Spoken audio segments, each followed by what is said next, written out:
আর দিচ্ছি কালো সর্ষে। মশলাটা ভেজে নিচ্ছি।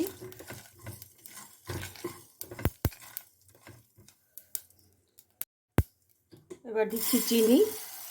আমি 1 কেজি জলপাইয়ের আচার বানাবো।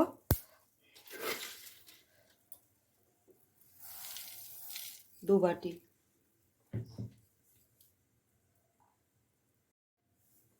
দিচ্ছি একটু জল।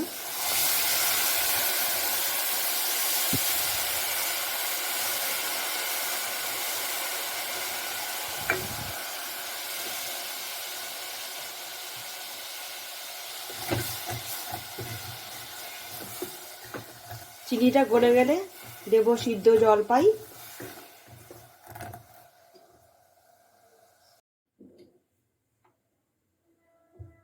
চিনিটা গলে গেছে।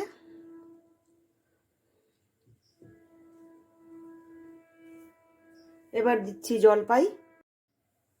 এবার দিচ্ছি সিদ্ধ জলপাই। সিদ্ধ জলপাই দিয়েছি। দিচ্ছি হলুদ,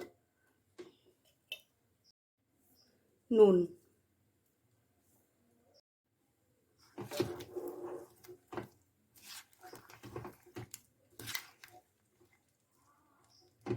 চিনির রসে কিছুক্ষণ ফুটিয়ে নেব। দিচ্ছি কিছুটা আদা।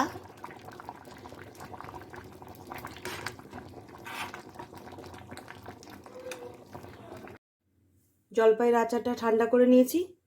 এবার ভাজা মশলা দিচ্ছি। ভাজা মশলা মৌরি, মেথি, সর্ষে আর শুকনো লঙ্কা শুকনো খোলায় ভেজে গুঁড়ো করে নিয়েছি।